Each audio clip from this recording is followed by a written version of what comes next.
out of. And that's really been the focus of my research over the past 5 years, while trying and failing to build out a number of businesses on my own.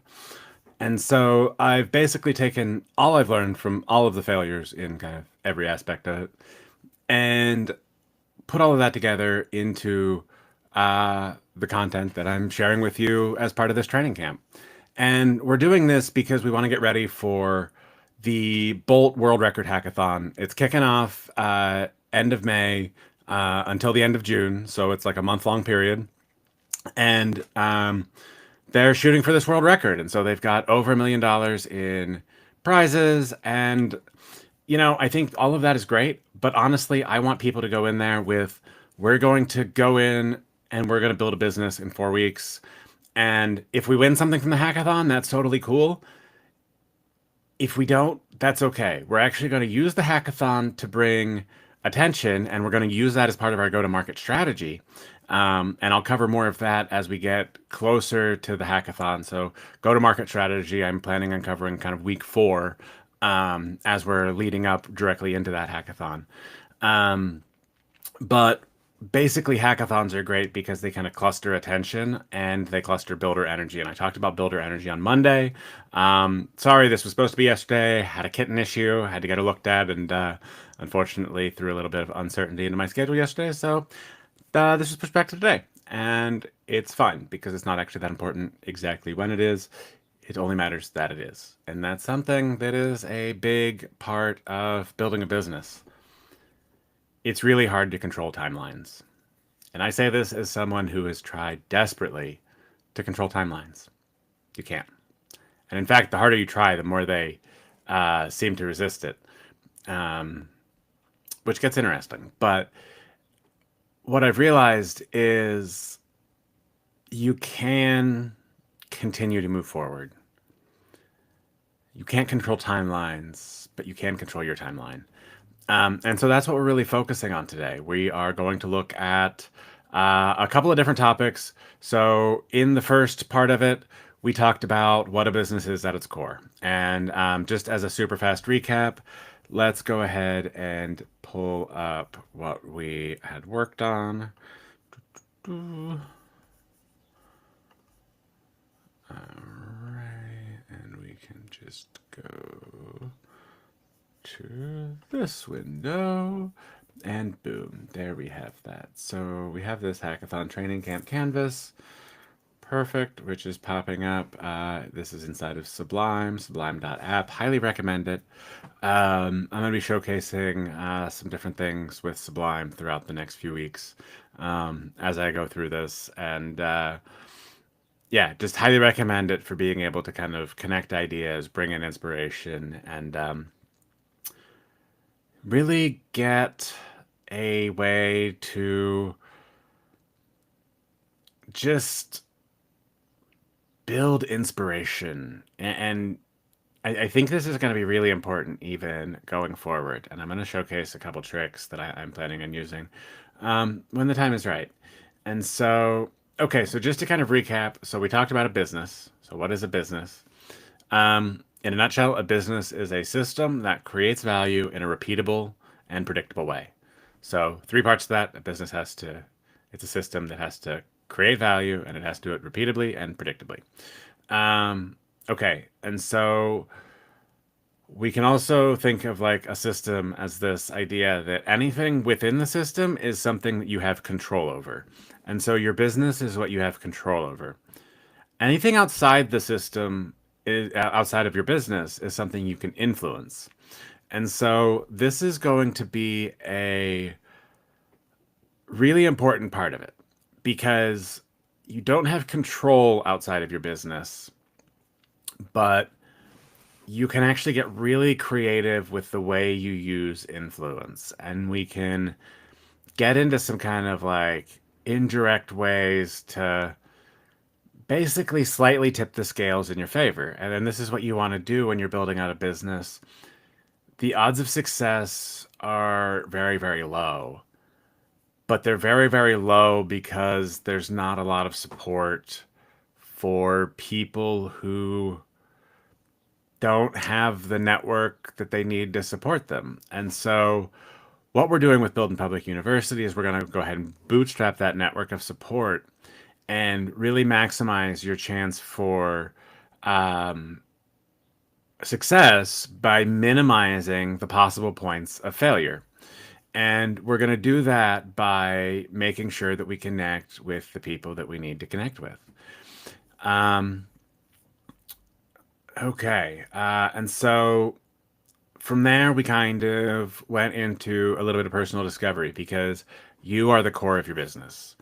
And this is an idea that is at the heart of this concept I call the personal enterprise. And this is how I run my life. And so I look at my personal life as the CEO of the business that is my life. And so my life is my system that is working to create value in a repeatable and predictable way. And I've actually had a lot of trouble with the predictable part um, because the repeatable part bores me. And so in software engineering, you can just kind of automate that, right? And you automate the repeatable parts. And that's why software engineers are notoriously known to be lazy. We don't want to do the same thing twice. Um, but that's not always possible in business. And so if you're a software engineer who's coming into business, um, we need to realize that like you don't always have that option to automate. And in fact, you really shouldn't because you don't know what to automate yet. And so if you're coming in with this builder background and kind of knowing what to do, it's really easy to get stuck in what I'm going to build. And the problem with that is that you can build everything you want and it's never going to actually help anybody unless you can get it into their hands. Um, and so you have to get it into their hands, first of all. Um, but then they also have to be able to do something with it, right? Like, so you have to make the product deliver on the value you promised in order to get them to make the buy decision. This is way harder than I thought it would be at the beginning. And so we're going to talk about how to kind of make that part easier. But it really starts with understanding your core values. And so for me, like I really have three that I value more than everything, and that is kindness, generosity, and curiosity. Those are at the heart of everything. I have more values outside of that, and we'll probably get into those at some point because they are embedded within Build in Public University at a broader level, and it really touches into the idea of like transparency and you know openly like collaborating instead of competition, things like that. Because I really want to um, make the world a better place for everybody, not just me, right? And so it's weird because as someone who focused for so long on kind of my individual self and doing everything I could as myself because I didn't know how to work with other people.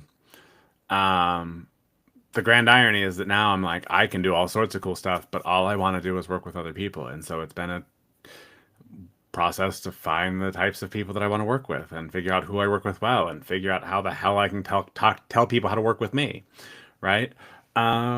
And you know what? Honestly, this is actually a great time to showcase something. Sometimes it's good to actually have a work with me document.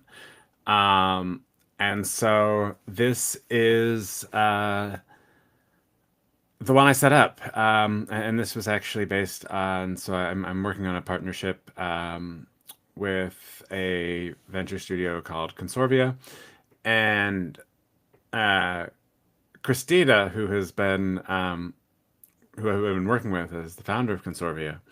Um, this was something that she requested from everyone that she's working with, um, because we need to figure out how to coordinate. And in a world of AI where everybody can move super, super fast as an individual, it's really important to coordinate. And this is a little bit of an aside from what we're going to talk about today, but also not really, because what we want to do is once we have our values, right, we want to know how to um, help other people work with us. And this means we have to be cognizant of our own strengths and weaknesses as much as we can.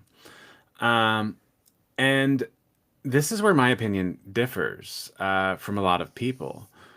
I don't think we should worry too much about overcoming our weaknesses unless we have a very, very specific reason that we want to do so.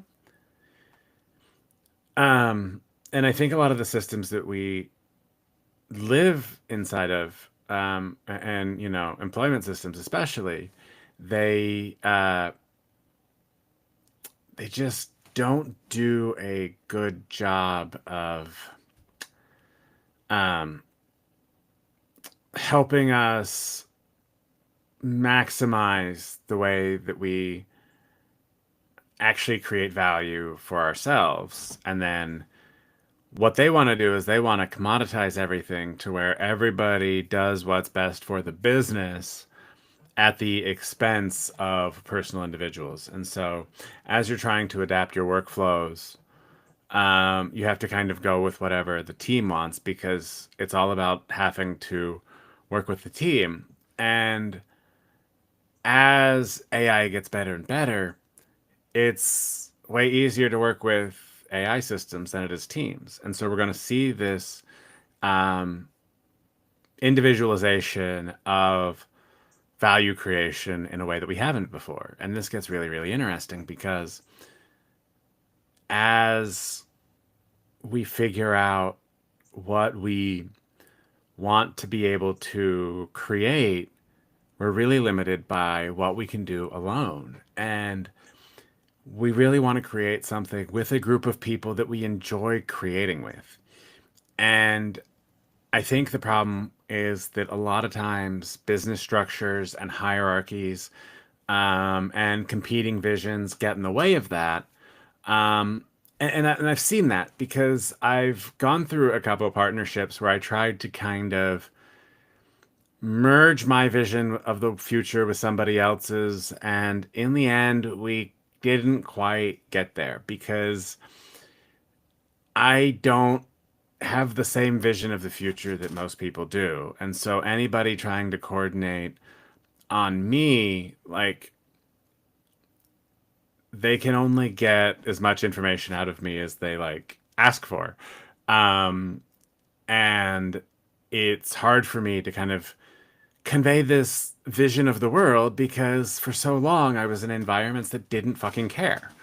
I had all of these deep analytical like thoughts about the systems that we were creating and what we were doing. And in the end, I kind of realized that like nobody fucking cares. But when I do things like that, it's easier for me. And so I'm going to continue to do things that way. And so over the years, I got really good at doing things, but never really any good at like telling people like what I was doing and why they should care. Because frankly, like their opinion of it didn't matter because I was the expert in this case and I knew what I was doing. And so they just needed to trust me, um, which is great and arrogant and all of that. Um, but, in a lot of ways, like attention in a corporate setting was annoying because it just meant that I would have to fight something that I didn't want to fight. And so it was easier to just kind of do things and not draw as much attention to them because it just, yeah, I never really found a good reason to call out what I was doing as much.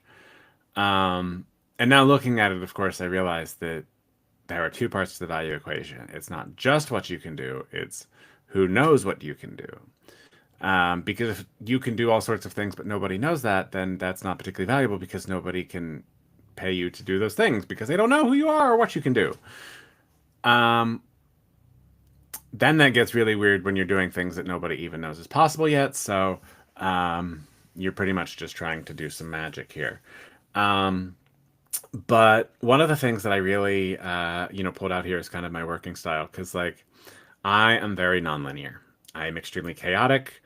I follow what feels interesting. I follow where the energy leads me, um, and it works. And I can't always explain it. Um, but if you've ever read the book Dirk Gently's Holistic Detective Agency from Douglas Adams, or seen the show, which actually I just started watching, finished the first season today, in fact, um, I'm Dirk Gently. That's a great way to think of me. I don't always understand exactly what I'm doing, or I do, and actually that gets a little weird too because of the.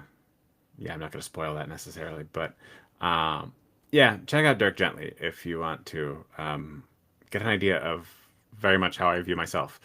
Um, I am very much vision driven. I have been on a mission for 5 years now, and I am not deviating from that. Um, and if you try to get me to deviate from it, you're just going to end up disappointed. I can't be moved. I'm on the path I'm on. It's going toward the vision of the future that I see. Um, and that's just how it works. Um, I need to maintain independence. If you tell me what to do, I will start to despise you.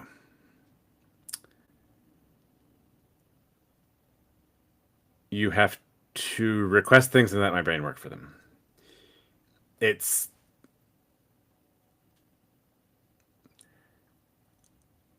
it takes way too much energy to deal with power structures for me. I don't do that well. Um, and so I'm just much better as an independent operator. This is something I've realized because I know myself very, very well.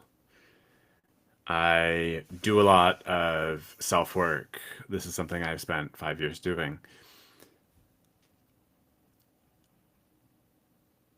When I say I need to do something one way or the other, that's exactly what I need to do. This means that everything, like all of these collaborations, are very loosely coupled, but like collaborative. And that's the way that I like to do these types of working arrangements because power structures break the flow of information.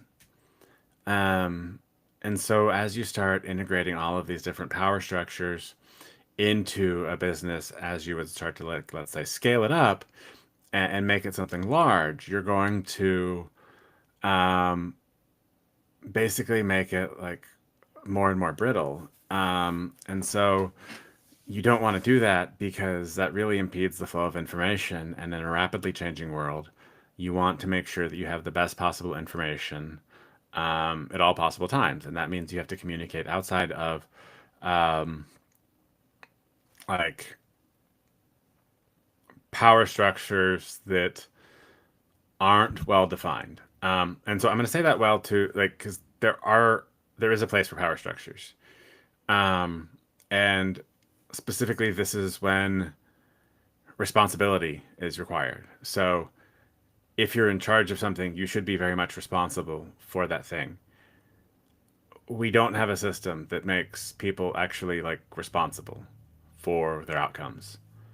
We have a system that allows people to bumble around, fuck up, magically make it to leadership, and do things terribly and still make a shit ton of money because they were early to something. That's going to change because AI is going to start being earlier to stuff than everybody. And so we're going to see more and more rapid changes everywhere, um, which means it becomes all about communication. And in order to communicate effectively, we need to have independence and the ability to fully communicate what we see. And in your traditional corporate power structures, if my future depends on me telling you something that you don't want to hear, um, that could end up with me getting fired, that then like throws my life into jeopardy, because fuck knows the world's shitty enough trying to get a job out there right now, right? Like, I'm not going to say that, and then shit's going to break down, and there's going to be a lot of like finger pointing and postmortems and whatever. But like, the problem wasn't that. The problem was that there's a fucking broken communication structure that isn't incentivizing people to get information going the right way. So this is again, it feels tangential, maybe, to what we're talking about as kind of the hackathon training camp, but I want you to know where we're headed, which is not towards your traditional working environment. What we're building out, you can keep small, you can scale up, you can do whatever, and you can do it kind of at will, because you're not maintaining these power structures. And so this is going to lead into what I'm going to talk about here soon, and then kind of the collaboration expectations. So I enjoy in-depth conversations. I don't go shallow on shit. Like, if you talk to me, I'm going to go off on tangents about all of this like research I've done in this area or things I've thought about here. You're going to give me things, and I'm going to spout off ideas, because I constantly think about how all of these systems interconnect, and you start telling me something, and I'm going to expand on that with the way that I see the future. You have to have trust in my process. You have to commit to the vision. Again, like, I'm on a mission. I am going toward this vision. You have to believe with me. And so, because my vision of the future isn't necessarily the same as everybody else's, we're aligning on values. I don't have to align my vision. I just have to align my values. Um, and so flexibility is good too. And because I realize this, I actually do everything I can to be very, very flexible with my own schedule. And so when I'm meeting with people, I am very, very happy to adapt to whatever systems they have in place. My systems are designed to let me be flexible to help adapt to other people's systems, because my systems look chaotic but are flexible. Their systems look structured but are very inflexible. And so, because of the way that I work, I'm actually able to adapt to structured systems very, very easily. Um, and that's kind of the whole makeup of this concept of the personal enterprise. You want to be able to connect into other people's personal enterprise systems. You want to be able to easily, um, work together in a way that works for everybody involved. Um, so I do have challenges. I go down rabbit holes. I don't follow social or business norms because I don't know them. Like, I try, but I'm autistic as fuck, and sometimes that means that I don't get stuff. Also, I'm an entrepreneur who's made most of it up while figuring it out off of like bits and pieces I've read off of Twitter, blogs, podcasts, whatever, like all sorts of content, all sorts of practice, just doing shit and seeing what happens. So I don't have the mimetic information that I would get if I were around entrepreneurs all the time. It means that my business etiquette is fucking weird sometimes, and that has definitely cost me opportunities. But it is what it is.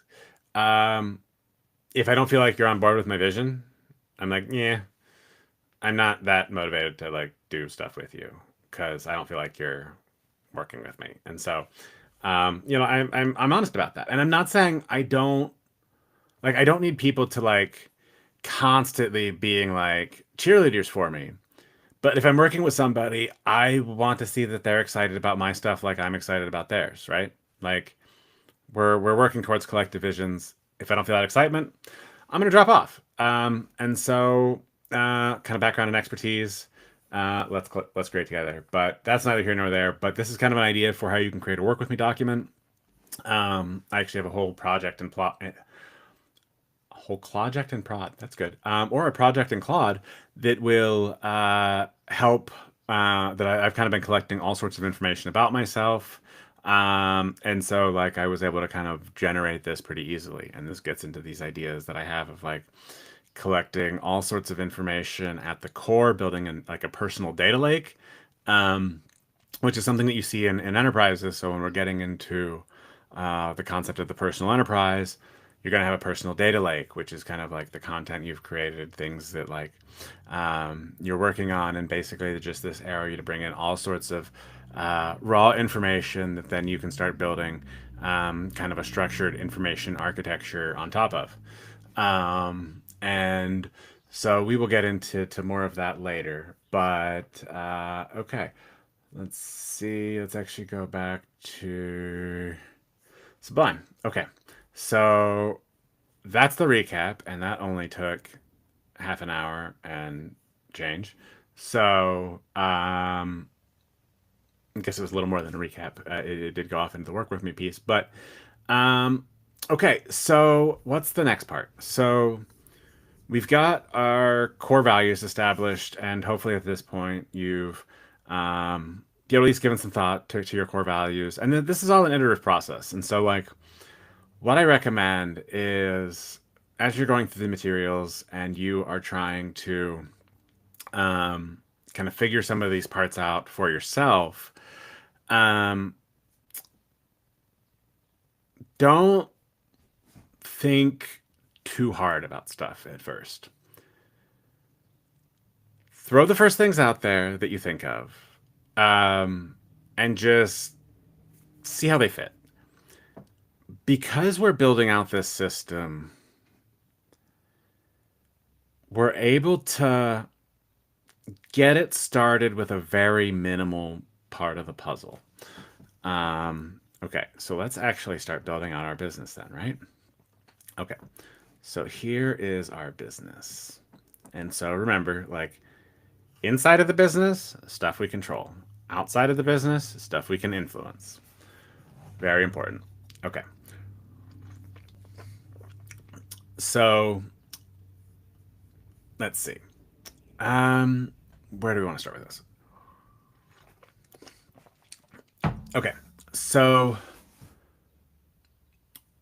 one of the things that you have to realize about your business is that there's actually two parts to your business. It's approximately centered. Okay. Um, so inside, like this is the like the core of the business, right? And so what did I say about the core of the business? At the core of the business is you. Um,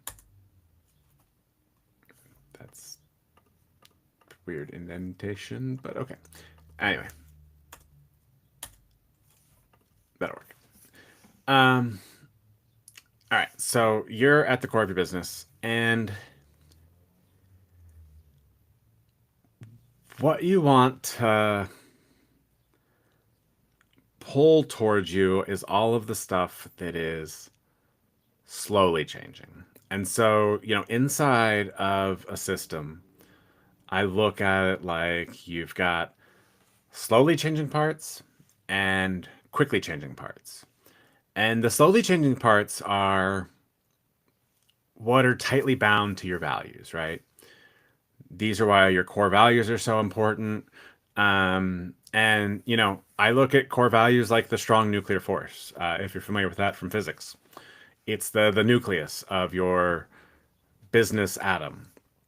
And you've got the slowly changing subsystems that basically lock in the stuff that you are sure enough to make repeatable, right? And so this is kind of getting into the um, repeatable part of the business creation. Once you know what is creating value, you want this slowly changing system that allows you to do it repeatably. If you're, if you've built systems before, one thing you realize is that like the faster you try to change them, the more unstable they tend to become because you're pushing for speed at the expense of stability. And so you have to always have this idea of trade-offs. And so what we want to do is we want to pull in the parts of the business that we know to be true. Um, and these are like this is where I would collect your stories, actually. And so let's go ahead and we will just bring in some stories here. If I can spell, it's really tiny text, but that's fine. All right, so you've got some stories in here, and these are the slowly changing stories, right? And so by slowly changing stories, I mean think about the way you're describing yourself to other people when you meet them. What stories do you believe represent yourself the best? Think about those ones. What are the first stories you tell a new friend? What we're going to do is, as we start building out the core of our business, we're going to start realizing how we see ourselves. And this is important because our business is a reflection of ourselves, but it's a reflection of ourselves that we also project to the world. And this means it can have weird funhouse mirror effects because, like, if we don't realize how we perceive ourselves and we're doing things, you end up with this weird spot where you're perceived in ways that, like, people don't trust. Um, and I say this as somebody who has experienced a lot of this. Um, you really need to kind of have a solid identity that people can rely on.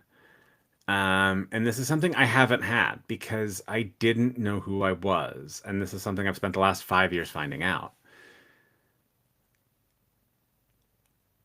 Over like my 10-year career, as I was working in systems that didn't support me for me, I did everything I could to become the person that the systems I was in wanted me to be. And the pandemic set me free of those systems. But I woke up basically not knowing who I was anymore. I realized that I had like suppressed so much of myself over my career for the sake of just trying to fucking survive that I didn't know who I was. That's a hard place to be in.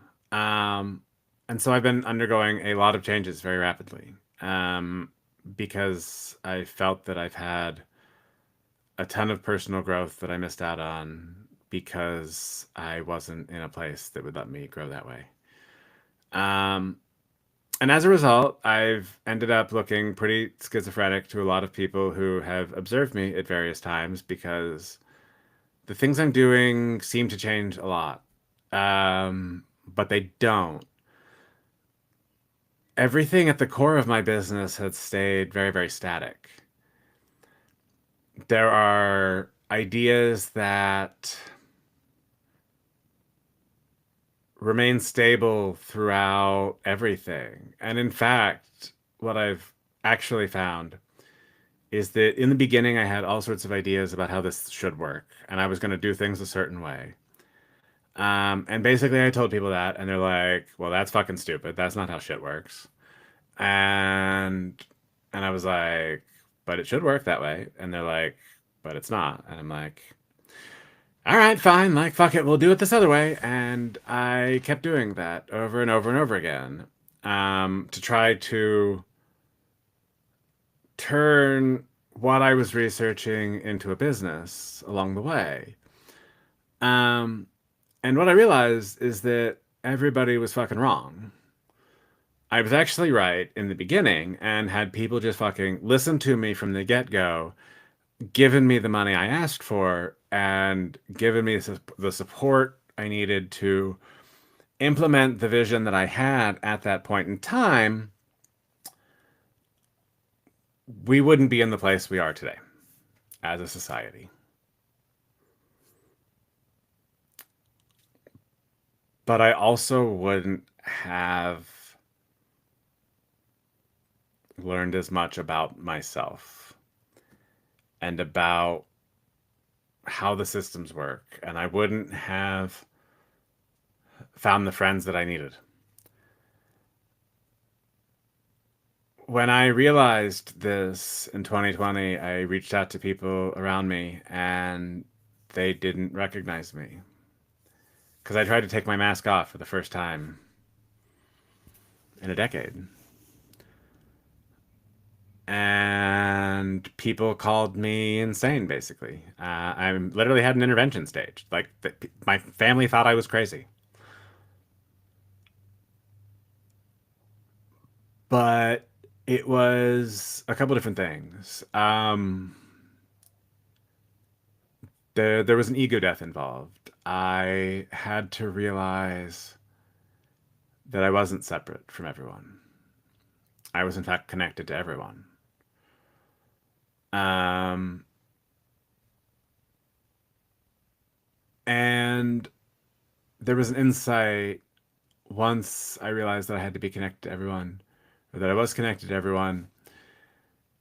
I saw time, and that's a weird way to say it, but I think it describes it the best.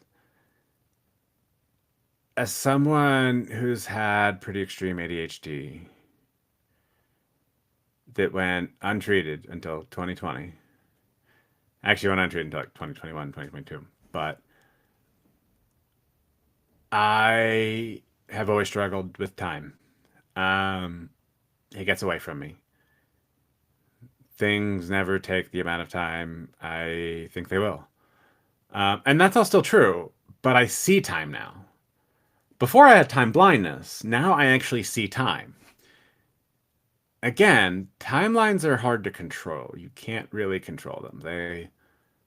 They resist being controlled. But they can be influenced. And this goes back into this idea of the business as a system, right? And that everything outside the system is something you can influence. Everything outside of the system is something you can influence. Everything inside of the system is something you can control. The larger the business is, the slower it has to move because it has more inertia. Everything in a business is kind of structured to be stable so that you can predictably deliver value to customers, right? So again, we've set a business as a system that creates value in a predictable and repeatable way. So the systems that we build within our business are what we use to get these outcomes to clients, customers, whatever, in predictable ways. When we have these large systems in place that cover all sorts of random situations, there's a lot of complexity there. And this ends up creating what I've called complexity inflation. As these companies grow larger and larger, and with like kind of the incentives that the economy has given us, we end up seeing this complexity inflation play out where it becomes valuable to add more and more layers to the system, that actually makes the value created by the system go down. And we see this with, what Cory Doctorow refers to as enshittification, right? A product that you start out using, it gets to be something that you absolutely love and adore and rely on, and it is absolutely amazing. And then as time goes on, everything starts going to shit. Stuff stops working reliably. It doesn't work well with other toys, whatever, right? Like everything kind of starts breaking down. And this unshittification is because of complexity inflation. And the great news about AI is it's going to help us reduce complexity inflation by minimizing coordination costs, but we're only going to be able to minimize coordination costs if we can align incentives. And the larger the business structure we have, the harder it is to actually meaningfully align incentives in a way that the people involved will understand. And so this is important too, because there's a lot of complexity in just the incentive structures that we put into business. If you haven't had experience in the startup landscape and you don't have any idea how like equity works and how investors buy parts of the business and some of the ownership of the company is divvied up to employees, some goes to investors, a lot of it maybe stays with the founders, depending on how the founders want to do it, right? There's all of this complexity that gets baked into these systems as to who owns what part of it, and who makes what money in terms of what events. And you've got all of this VC pressure to grow and grow and grow because a VC is expecting one company out of their fund to return the fund. And basically, they want one super big outlier in the companies that they invest in because that's going to be enough for them to call the whole fund a success. That whole thing is a weird incentive structure because it creates some weird metagames around investing in competing companies and then basically like picking a winner and funneling opportunities, resources, whatever to those. There's just all sorts of weird things that can happen. And again, this goes back to this idea of the power structures that we build into the systems that we create. And there's a ton of these in venture capital, and raising money for a startup. And so what we want to do is we want to avoid all of that as much as possible. And I've gone back and forth on the idea of raising money because I again, I want to be independent. I value independence highly, and I don't necessarily want that. But I've also realized that like it's taken me a long ass time to fucking figure all this shit out. And I knew it was going to take me time to figure shit out because I knew I had a lot to figure out, and that was one of the things I kept asking for help with. I kept trying to say, like, I've got this idea that I know is going to be extremely valuable for kind of any business we create, really, because I'm focusing on kind of the idea of business from first principles, right? Like I'm now outlining this in first principles thinking in terms of like what businesses actually are and how they function. And so I just wanted some capital to play the capitalism game. And basically like I was trying to say all of my risk is in the amount of time it takes me to figure stuff out. Money would really help me have the time to figure that stuff out. And it would be really great if you could like give me some of that money so that I can like, feed myself and my family and have a home because, that's kind of nice, I suppose. And that's not how investors work at all. Um, Even the ones who say that they invest in an idea, because that is not really true. It's not entirely untrue, but it's probably untrue for you. If you're watching this, it's untrue for you because you wouldn't be watching this if you were one of the ones that could raise money on an idea. Um, and I say this as the person who, like, again, I truly believe that I had like the most valuable idea because it is the fundamental idea of value itself. And so the sheer nature of it ends up making it kind of an extremely valuable idea. Because it basically says that all of the value that we see is kind of a mirage that can vanish at any point in time because it's not actually tied directly to reality. It's tied through multiple levels of complexity that are about to pop. But nobody wanted to listen to that, so that's fine. But I also recognize that venture capital can be helpful and it's never going to go away completely because there are a lot of people who can raise it and there's a lot of money out there that wants to be invested. So, my goal with all of this is to create a business that doesn't need to raise venture capital at all. And in fact, I will do everything in my power to convince you not to raise venture capital. Um, but at that point, if you still want to, then I can probably be able to help you do that because that's what we're setting up with kind of the partnerships. But it's not directly to raise money because I've realized that that is a just terrible idea, especially like, and this is something we were talking about yesterday actually. There's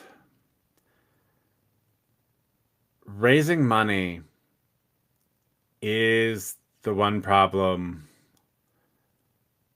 that doesn't actually solve any of your problems.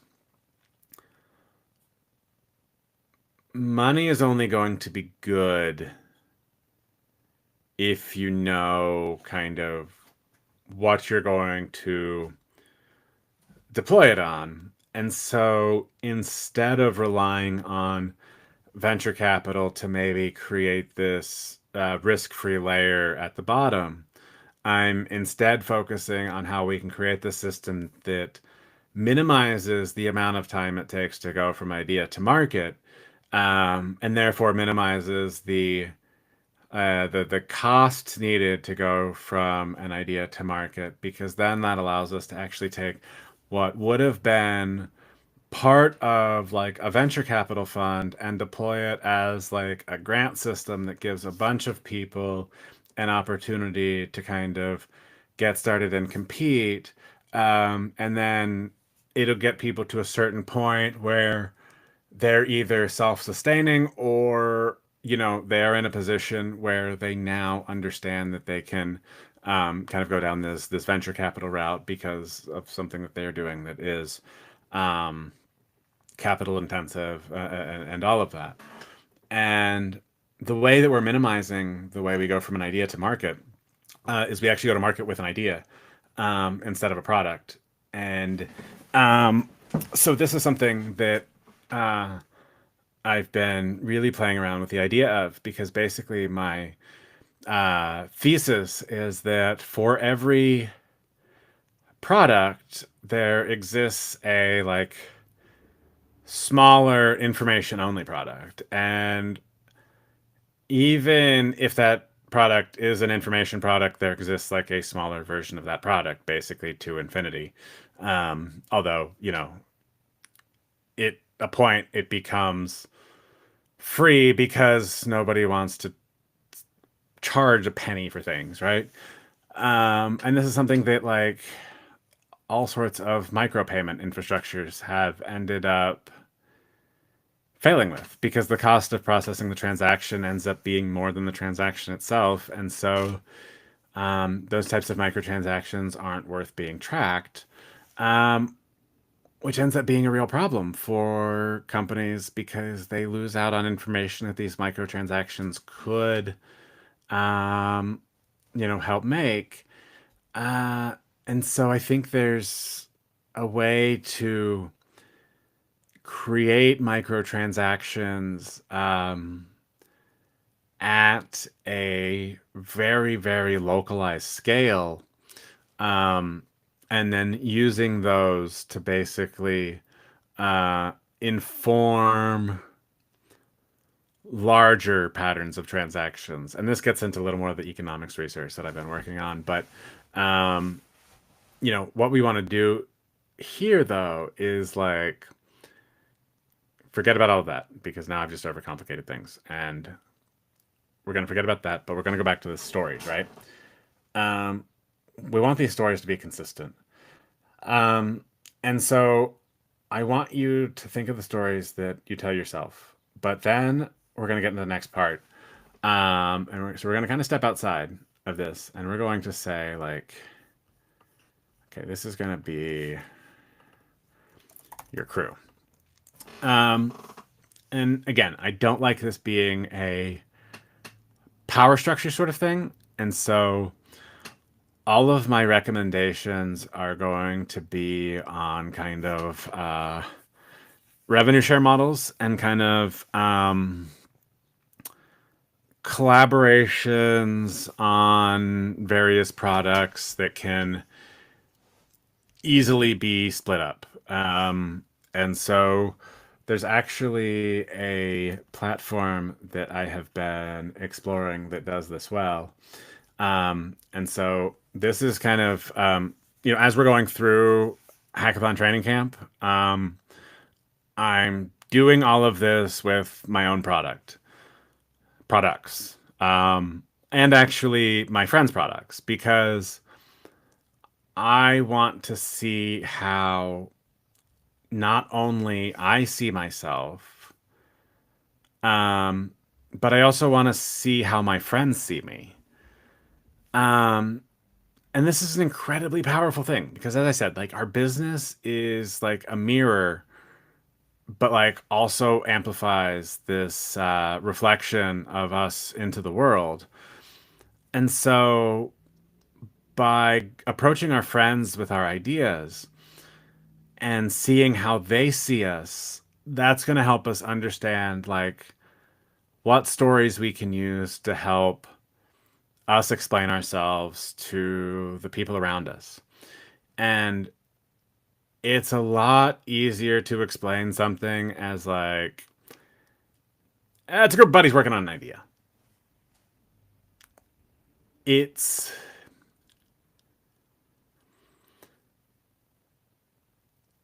I found this to be an incredibly lonely journey on the startup space because again, I've done everything alone.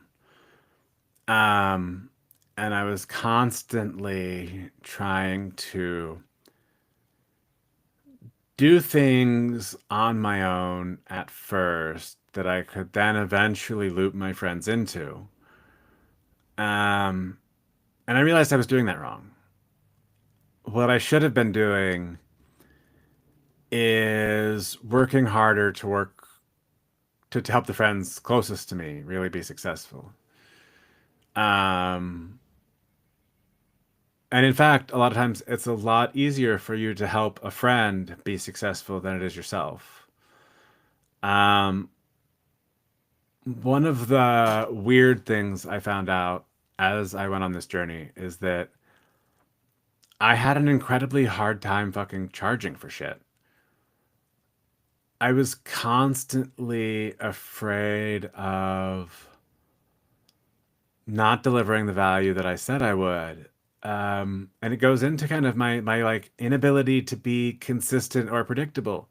A business is repeatable and predictable, right? I am bad at repeatable unless I can automate it, and I'm not very predictable because I'm kind of constantly bouncing around. And my friends don't care because they value that, because they know the stable part of me. They know the slow changing part of me. They know my values. And they know that when they need help, they can come to me and I'm going to be there. Um, the best I fucking can. But also, like, I might forget to talk to them for a while if they don't reach out. And I'm working on all of that. I'm actively trying to get better at that. But it's a problem that I have that I acknowledge, and my friends are okay with that kind of flakiness because they know the level of predictable that I'll be at when they actually need me. Um, Also, gonna give a shout out to Lobau of Lobau Spark and the Spark method. Um, so this is again kind of an aside here, tangent. But Lobau is my best friend. I met him on this journey very early on, and he was my first believer. He invited me to be on his podcast and just wanted to hear my story. And I told him, and he fucking believed me when nobody else would. Um, and that is a powerful fucking thing. I don't know if you've heard of like ideas of belief capital and things like that. If not, check out what Danielle Strockman and um, oh god, blanking on her co-founder's name. 1517 fund. So Danielle was the one. She did work on like the Thiel Fellowship, sorry. Um, that paid people to drop out of college. She's very anti-institutionalist, and is basically doing everything exactly the right way, and has been someone that I've studied in terms of that. But they have the belief capital system very well established, with grants and just believing in people before anybody else will. And that's what you get in Friends too. And Friends probably aren't in a position to give you grants. Maybe they are. If they are, awesome. But again, if they are, you're probably not here. This is for the people who don't have the network, who don't have the resources, who don't have the knowledge. So we're going to assume that you don't have all of that stuff. And we're going to figure it out from there. And so this is what I'm getting into kind of with my product here, and checking out. So it's this new platform I found called MetaLabel. And I particularly like it because it is focused on making it easy to collaborate, versus competition. And so you're built in with like creators and labels. And so I actually created a Build in Public University label, um, because I want this to be where we start publishing papers. And so I actually published my first paper, which is we're going to use this as one of the products that um, I'm going to be going to market with as a real life example, along the way of what I'm doing. And so again, building in public, we're being transparent here. I am literally showing you this process as I am doing it because I've finally figured it out and published my research. And this is actually a celebration of that. And so, this is saying like our economic systems must recognize that communities amplify unique contributions. And then people need a community that actually sees them. And so, with Build in Public University, I want to create a community that sees you by helping you see yourself. Like, I don't want to see you how I see you. I want to see you how you see you, and I want to see you how your friends see you. And then I want to help the world see you how your friends see you. Or at least the way that you want them to see you in order to help you be successful and to help you help them become the most successful as kind of whoever is getting the value downstream of what you're doing. And so, I like this because the paper itself is theoretical and technical and not personal. The story that I put in the description of the piece is personal. I wasn't part of a big university. I didn't have like a thesis advisor. I didn't have a department of memetic economics that I could go to, or even a department of economics or a department. I didn't have any of the support that your typical researcher would who is working on ideas. And so I don't know how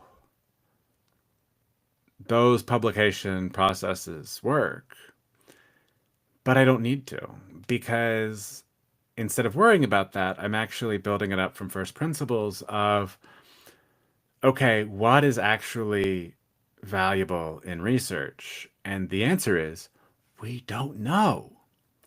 That's why it's research.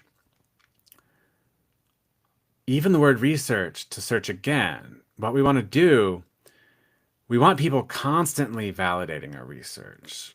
So we want to put it out in as many different ways as possible and help people see how they can latch onto the research and actually implement it in their own lives. And so with this paper, there are kind of two things that I want to do. I want to offer it to anybody who wants to understand how humans value anything, people, ideas, businesses, what we're looking at with this is very much at the heart of how people actually work. And when you realize how people actually work, you can start building models of systems that will tell you how those systems will behave when people inevitably people. The systems we build are typically based on flawed understandings of the people that we are serving because we're also basing our approach to building these systems off of the understanding of how to build systems that other people are sharing with the because of the systems they've built. And so we have this system that is observing system that is observing systems, and it's all of these interrelated problems. It gets really fucking complicated really fucking quickly. So instead of trying to do all of that, what we do is we can start from that foundation. And I want people to take these ideas and implement them and make a shit ton of fucking money with them, telling you how the economy is working. If you have connections, resources, whatever you need, and you have a working business, you should be able to implement the ideas in this paper and make your business create way more value, way more efficiently, leaving you free to do whatever else you want. I'm figuring out how to build businesses that run themselves by allowing people to collaborate. And so these are the ideas that I am implementing in everything that I'm doing. I want other people to take those ideas and implement them as well. But then I want other people to be able to see that proof. And I don't want it to show up as a review. I don't want it to show up as something that can be faked. I want it to show up as a real fucking signal that people can key in on and say, this was actually valuable. So, because of that, I've actually got, let me see. So, if we go to the live version here, so I've got two editions available. So, I've got the Learning Edition, and I actually don't know how I think there's a limit on these because I think sets a default. But I'll continue releasing learning editions, and so it's free slash pay what you want. This is 5 years of work. I will be honest. I would love if people like give me some money for it because it was a fuck ton of work, but I don't want money stopping people from having the information. Um, but also, I'm setting a validator edition, and so as people come in and they get the free edition, the learning edition, whatever, and they are able to implement it, I want people to come back and get the validator edition. And for these, I'm only putting 10. And I'm only putting 10 because I don't need more than 10. All I want to do is have a way to signal to other people that this research that I have done has been validated. And so as people make money with my work, I want them to come back and buy one of the validator editions because like they want to support me in my journey of doing more research and getting more of it published. And now that I've actually been approved on this and that this is officially published, I can now publish anytime I want. And that's good because I have a lot of other papers that I have been writing in the background. This was the first one. It was very symbolic. It meant a ton to me because, again, I kind of wasn't in those traditional institutions. I didn't have the flow. I didn't have a graduation date. I didn't have even really a specific like thesis in mind. And then suddenly, kind of one day, like there's my dissertation in my hands. It's a very weird thing now, but that's how I work, right? It's and so this is my way to kind of um, build a like ceremony for myself around this publication, but do it in a way that other people can use to help showcase that the research has been validated. And as we see here, I've already got a couple collectors, which is cool because I just released today. And they've all been free collectors, and that's beautiful, and I love it because I don't know who they are. And so that means that there are people who haven't seen my work yet who are now looking at my work. and I've got them on an email list, and that's cool. Um, but yeah, when you're building things, so actually, if we go back into where was that?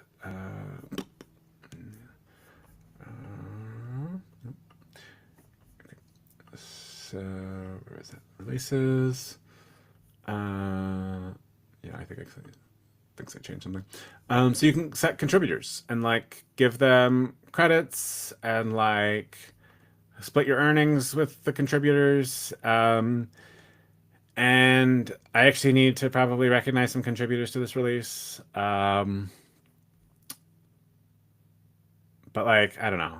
See, I don't know. And this is what gets weird, and I've got to figure out because like nobody else really directly contributed to this paper, but I do appreciate the contributions of everybody that I've been working with, my friends who have helped me fucking along the journey, all sorts of people. So I don't know. I got to play with that.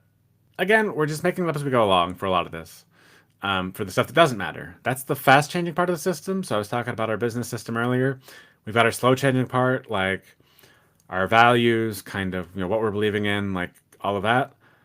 At the edges of the system are the fast changing parts. Those are what is touching the actual market. I can take this paper and I can sell it in a number of different ways, right? In this case, I'm happy to do it through MetaLabel because I think MetaLabel is a really cool platform and it allows me to start doing contributions. And I want to start figuring out how to co-author like papers with people. Um, which again, I'm really bad at because I'm bad at like collaborating because I just do things my own way because it's faster and I don't have to deal with people. I like to move fast. And I've got to learn how to slow down. And that's what I'm trying. And so hopefully publishing things through this, I'm going to start off with kind of publishing like a bunch of papers to start with as we get going here. Um, and then slowing it down and starting to do more lengthy collaborations and, splits. But I really like this idea of kind of the um, 10 validators of the paper, just to say, like, hey, this is validated by people who believe it to be valuable. Um, and, I think it's going to, like, what I would really love to see is I believe that the way they do this, because all of the releases are tracked and the purchases, whether free or not, are tracked. I really want to see people coming in and getting the free one and coming back to get the validator one. That's the sign that the system is working as intended and not accidentally working or working because I have 10 people who have plenty of money and will just spend $1,000 on all of my stuff. If I had that many people who would do that, I would actually be really shocked because so far I haven't found like any who can do that because like I'm not in a network that is particularly wealthy or business minded. And so that's what's made some of this hard. So again, I want to make all this easy with Belden Public University because I want us to all be able to spend more time hanging out by doing work together more efficiently so that we have more time to like hang out as friends, right? So that's what we're going to work on here. Um, but yeah, so this is MetaLabel. This is the collaborative model that I'm talking about.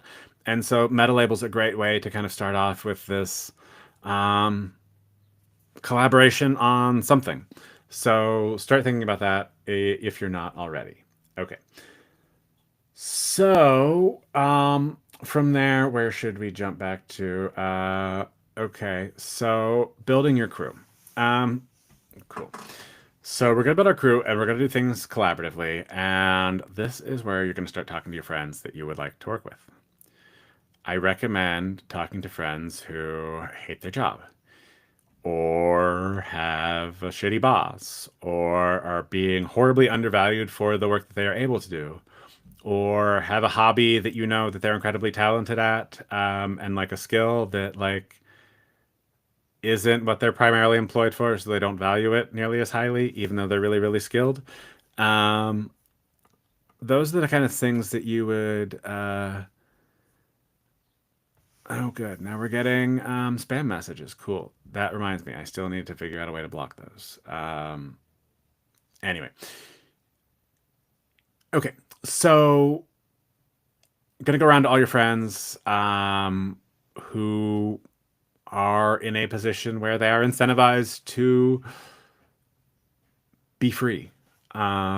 I want to help people achieve freedom because once I really tasted it, it didn't matter. I couldn't give it up um, for anything. Uh, to the point, it's a problem actually in ways, but it's fine. It is what it is, and I understand where it came from, and it's not going to change particularly easily. So I'm not going to try because it's not worth changing for me right now. But your friends are there, and one of the things you can look at is okay, which of your friends needs help right now? That is a great place to start off if you don't have an idea. So as we're coming into this hackathon, okay, we've got our core values, and we're starting to assemble our crew. And when you bring in your crew, you want them to start working on their core values too, right? And so what we want to do here is we want to actually have everybody do the same basic parts. And again, because we're building this system that is structured, it doesn't need to be a great version of it at first. It's totally okay to do an incredibly fast, super basic, shitty version. When I ask you what your core values are, name the first three words that pop into your head. Write down a sentence. Grab a picture of one of your heroes, several of your heroes. We can extract all sorts of really cool information out of other information with the use of AI, and we're going to get into a lot of that as we start talking about like how to actually build things. But starting off, you want your crew, and I recommend like creating a team of probably between 3 and 7 people. You want to bring a group together that is small enough to coordinate among, um, but large enough to cover a pretty wide set of skills, right? And ideally, you have different skills. If you all have the same skill, that's okay. Um, but you're gonna probably run into blind spots, and so you're gonna want to use AI systems to really help you watch your blind spots, which is totally something you could do, and that's not a problem. Um, so that's fine. We're not the one thing that should never stop you from moving forward is the lack of a perfect match to any of my examples. If I say something like, oh, you should go find a team of 3 to 5 people, and you're like, oh, it's just me, and I don't have friends, and I'm all alone, and this means I won't be successful. And no, I want you here too. If you don't have a crew, I will help you find a crew. I didn't have a crew, and I didn't realize how bad that was because I was really good at offsetting it with AI, right? I didn't worry about things I couldn't do because I would have AI systems that could do it for me. But there are things that AI systems can't do. Um, and that's why I think it's important to have a crew around you, people to support you, a community. And that's what we're doing. Like we're gonna make sure that everybody has a firm grasp on themselves and the value that they create. They are going to have a crew that is on their team to support them, to help them succeed. And they're going to have a community that is making sure that their crew is seen for the value that they're providing in the community, and helping other people outside of the community see that value that's being provided. And I want to make sure that everybody has all of these because they're all necessary for success. Um, and so we're going to build it from the ground up. And it doesn't matter what your starting point is. You just need to be honest about where your starting point is. I can only help you if you're honest with yourself about where you are. Because if you're not honest with yourself about where you are, anytime you interact with me, if I'm trying to help you, I'm not going to be able to like help you get to where you want to be because I'll only be able to help you get to where you want to be from where you know, say you are when that's not really how you are. And so you have to really work on this level of self-reflection that helps you understand exactly what your real life state is. And it can be really fucking uncomfortable, trust me. I've had to have a couple of like real realizations that like there are times that I've been in really fucking tight corners because I assumed things were going to go one way and then they didn't. Again, timelines are hard to control. Um, and so we're not going to control them, we're just going to influence them. Um, but all of this becomes a lot easier when you have a crew, when you have the support to get there.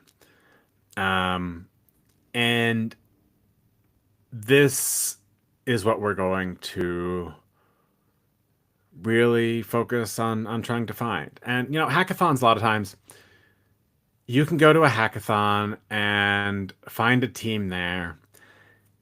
And I'm going to tell you, as somebody who has found random people to work with at times, it's unlikely to work unless you're very good at working with other people. Again, I'm not.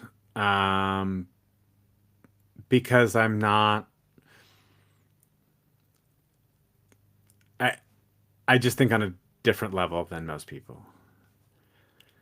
Um, and so what I recommend is instead of going into a hackathon to find a crew, I do recommend going into a hackathon with a crew. That said, always be recruiting. You can always add to your crew members. And once you get really good, you can actually start having your crew members build their own crews, and, you know, really being their own leaders of different parts. And so what you get is you end up creating something that looks, in a lot of ways, similar to kind of a hierarchical corporate structure, but is in this more loosely related, collaborative mechanism that can um, communicate effectively. And so you can help people level up by giving them leadership roles and giving them, you know, creative control over aspects of, you know, the system that you're building together. And so what we're doing is we're building a system together that doesn't have, you know, these power structures. We're building this like system together that is creating value, for everybody involved. And so once we do that and we have people who can see how their value is actually um, being like received by the people who, you know, that they're doing it for, um, we develop a much higher trust like society, and we have businesses that are actually designed to help people thrive as opposed to minimizing our HR bill by paying people as little as possible, and all of that. Because fuck that. Like, life is too fucking short and bitches ain't paying enough right now. So fuck that. We're gonna start doing our own thing, but we're gonna start doing our own thing together. because it's way fucking easier that way. And I have really burnt out on a lot of this because I've been going and going and going for so long with no real clear action and not really like this structured supportive community to kind of give me this sense of stability. And so I want to create that for people to have in the future because I want it to be easier, and I want all of these pieces to kind of work together in more coherent ways. Um, and I am running out of steam now, and we're approaching an hour and a half, which is about my limit. I was hoping to get into kind of the idea mechanism again, or for this. So I guess we're gonna go do one more, and it'll probably be tomorrow. Tomorrow, Friday, probably tomorrow. Um, on the ideas piece specifically, because I ended up talking about a lot of different things today. But um, yeah, I think the idea piece, we're going to want to spend some time on that because ideas do matter. Um, and the way we're going to look at ideas is we're going to look at them in terms of how can we have ideas for how to help the friends that are part of our crew. And so what we want to do is we actually want to solve a problem for somebody in our crew or ourselves. Um, and this doesn't need to be something that a decision is made on. The cool thing is by aligning on core values first and then exploring ideas, you can everybody can just kind of like start tossing out ideas and start playing with them and just kind of see where the vibes head. And so that's going to get into kind of the vibe coding part of it, which will be week 2. So that'll be next week. We're going to get into vibe coding and how that's going to work. And we're going to start vibe coding Indie Parrot. And so we're going to start talking through, how Jessica has set up Indie Parrot, kind of what that core value proposition is, and how we can start thinking of ideas as we vibe code. And so, in this case, like for this idea, um, you know, Jessica noticed a problem that actually like I had. And so it was something that we can use to demonstrate this recognition of, a problem and coming up with an idea that might fit that. And then we'll, um, play around with it and get into some kind of vibe coding exercises next week and start figuring out how to go from like ideas to actually more than an idea. And maybe that's going to look like content, maybe it's going to look like a product, maybe it's going to look like something else, but in the end, it doesn't matter because it's all going to really be based around your core values. And so, um, I think that's where we're going to stop it for today. Appreciate, as always, if you spent time with us here. Again, this is Hackathon Training Camp, week 1, part 2, um, for Building Public University. And I am the founder of Building Public University, Leo Guinan. And yeah, I am going to be here to help you go from idea to market with zero skills, knowledge, or network necessary. So let's fucking go. We're all gonna go find our freedom together.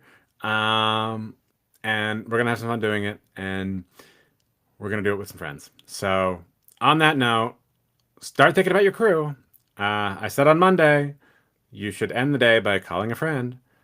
Now you should call another friend or the same friend and be like, "Hey man, what's up? Want to join my crew?" And then kind of explain to them what the crew is and the hackathon idea, and then you gotta get them on board. Get them excited, like, because we're gonna be free together, bro. Like, come on, let's go. Um, Bonus points if you don't actually talk like that at all normally, but only do for this conversation and record it. So, yeah, you should totally do that. Anyway, that's it for today. Thanks for watching. I love y'all. Go call a friend, start building your crew, and I will see you in the next part. Peace out, y'all.